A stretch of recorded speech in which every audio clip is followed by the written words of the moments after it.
तरुण वयातच त्यांनी रायरेश्वर येथे स्वराज्याची स्थापना करण्याची शपथ घेतली. पहिल्यांदा तोरणागड घेऊन त्यांनी स्वराज्य तोरण बांधले. हे त्यांनी अवघ्या वयाच्या 17व्या वर्षी केले.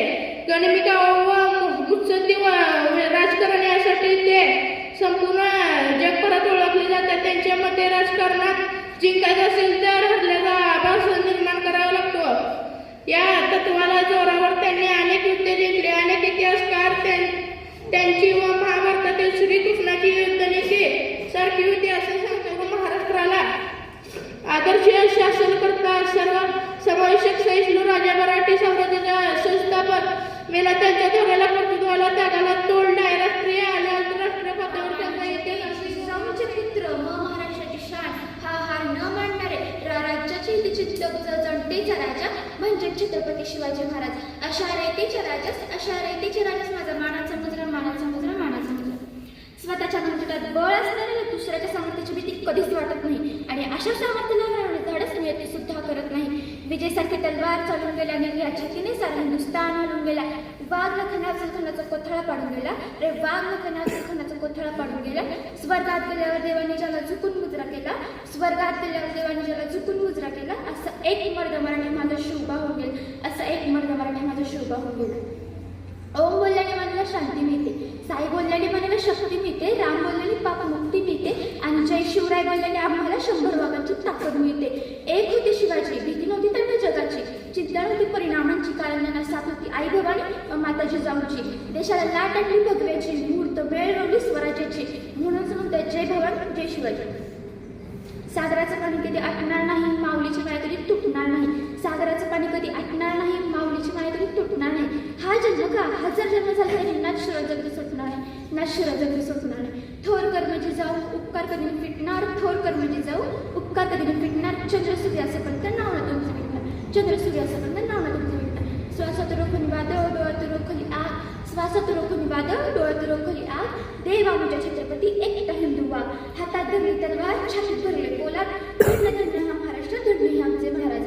पेटविली रणांगणे देह चितविला मातीसाठी, मरणाच्या दारात लढलो आम्ही प्रत्येक जातीसाठी. शिवशंभूंचे मरण ही स्वराज्य राखण्याची साथ आहे, शिवशंभूंचे मरण ही स्वराज्य राखण्याची साथ आहे. म्हणूनच तर लाखो करोड मावळे महाराजांवर हसत हसत कुर्बान आहेत.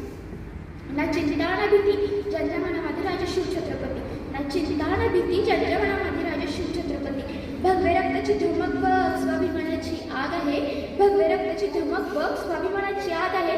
घाबरतच कोणाला वेळा तर छत्रपतींचा वाघ आहे. ज्याचं नाव घेता सळसळते रक्त अशा शिवबांचे अनुभक्त. संकटावर अशा प्रकारे तुटून पडायचा की जिंकलो तरी इतिहास घडला पाहिजे आणि हारलो तरी इतिहास घडला पाहिजे. महाराष्ट्र माझा होता अंधारात, औरंगजेब रूपी अजगराच्या देशात.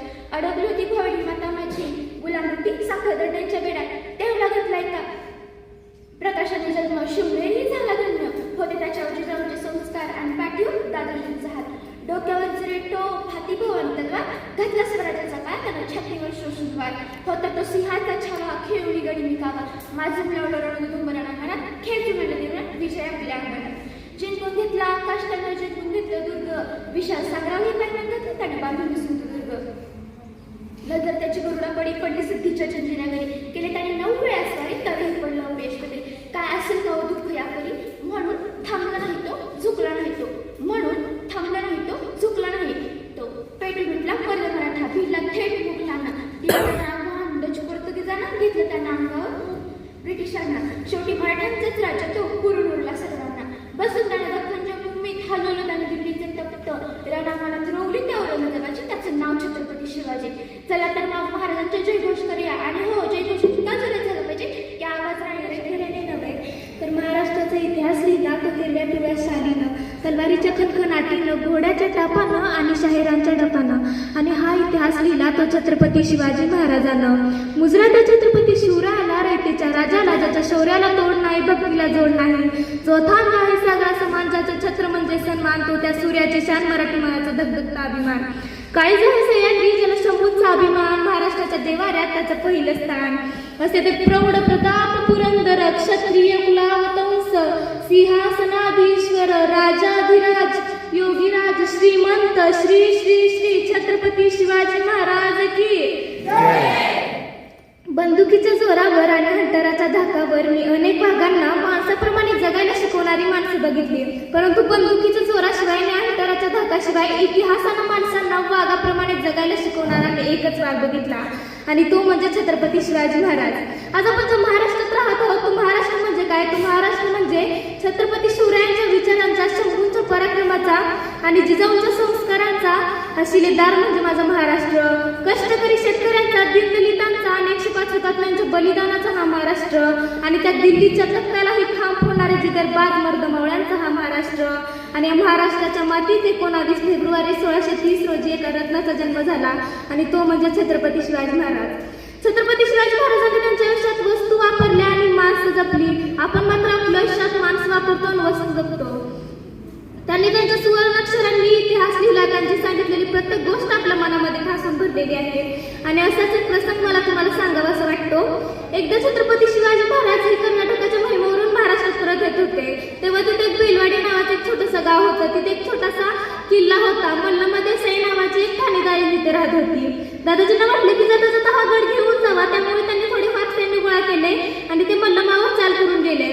परंतु मल्लमा ही जिद्दीची व चिकाटीची. त्यांनी त्यांच्यावर प्रहार केला आणि तिथे मावळ्यांचा पराभव झाला. दादाजींना वाटलं की एका स्त्रीच्या हातून मावळ्यांचा पराभव होणे शक्य नाही, त्यामुळे त्यांनी अजून थोडेफार सैन्य गोळा केले आणि ते पुन्हा मल्लमावर चाल करून गेले. परंतु आता मात्र मल्लमाचा पराभव झाला. दादाजींनी ठरवलं की हिला आता छत्रपती शिवाजी महाराजांपुढे न्यायचे आणि तिला नतमस्तक करायचे. आणि ती असं विचार करतानाच मल्लमध्ये सई घरात गेली आणि तिच्या त्या छोट्या बाळाला घेऊन बाहेर आली आणि ते सर्वजण मिळून छत्रपती शिवाजी महाराजांकडे गेले. छत्रपती शिवाजी महाराजांकडे जाताच तिला वाटलं की जसा प्रत्येक राजा आपल्या गुन्हेगारांना शिक्षा देतो तसा हा देखील राजा मला शिक्षा देणार आहे आणि माझ्या छोट्या बाळाला मारून टाकणार की काय, असा ती विचार करू लागली.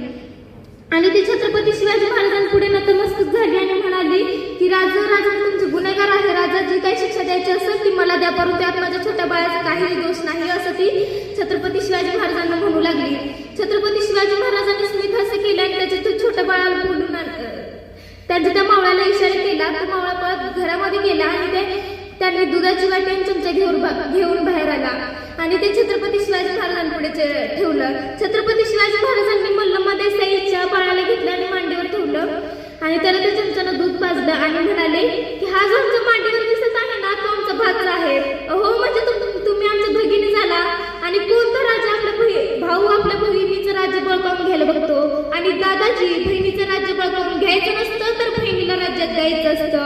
आणि असं त्या काळात मल्लमध्ये सईंना त्यांचं राज्य परत तर केलंच, परंतु त्यांना साडी आणि चोळी देऊन त्यांना सन्मानानं घरी नेण्यात आलं. म्हणून तर मला म्हणावेसे वाटते जे छत्रपती शिवाजी महाराजांनी केलं ते जगानं कधीच केलं नाही आणि जे जगाने केलं ते छत्रपती शिवाजी महाराजांनी कधीच केलं नाही. म्हणून तर जगाला छत्रपती शिवाजी महाराजांपुढे झुकावे लागते. त्यांनी त्यांच्या आयुष्यामध्ये नेहमी स्त्रियांचा आदर केला. म्हणून तर आज जी कोणती स्त्री मला ऐकत आहे तिला मला एवढंच सांगावं असं वाटतं की अगं तलवारीपेक्षा तीक्ष्ण तुझ्या नजरेची धार आहे, की अगं तलवारीपेक्षा तीक्ष्ण तुझ्या नजरेची धार आहे. मराठ्यांची वागीन तू भवानीचा वार आहे, मराठ्यांची वागीन तू भवानीचा वार आहे. की अगं भगव्याची रक्षणी तू, स्वराज्याची तू मेघ आहे. कमी समजू नकोस तू स्वतःला, तू जिजाऊंची लेख आहे, तू जिजाऊंची लेख आहे. आणि आता ते अलीकडच्या काळातला एक प्रसंग मला तुम्हाला सांगावा असं वाटतो. एकदा छत्रपती शिवाजी महाराज कर्नाटकाच्या मोहिमेवरून महाराष्ट्रात परत येत होते. तेव्हा तिथे एक आता ते अलीकडच्या काळात इटलीचे पंतप्रधान भारत फिरण्यासाठी भारतात आले होते. तेव्हा त्यांना काहीसे प्रश्न विचारले गेले की तुम्हाला प्रेमाचं प्रतीक असणारं ताजमहल बघायचं की सोन्याचं प्रतीक असणारं गोल्डन टेम्पल बघायचं. मग तेव्हा ते इटलीचे पंतप्रधान म्हणाले की तुमचं प्रेमाचं प्रतीक असणारं ताजमहलही नको आणि सोन्याचं प्रतीक असणारं गोल्डन टेम्पलही नको. माझ्या राजाचा इतिहास लिहिला जातो ना त्या राजाचा रायगड मला बघायचा आहे. आणि तिथंच सर्व काही ठेवून ते रायगड बघायला गेले.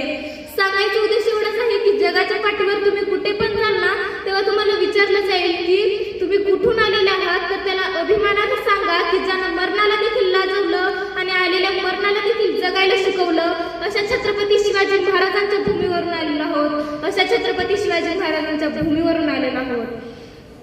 शेवटी देवाने ती बागच दिली. देवाकडे पिण्यासाठी पाणी मागितलं तर देवाने समुद्रच दिला. देवाकडे राहण्यासाठी घर मागितलं तर देवाने राजवाडाच दिला. परंतु जेव्हा देवाकडे देव मागितला ना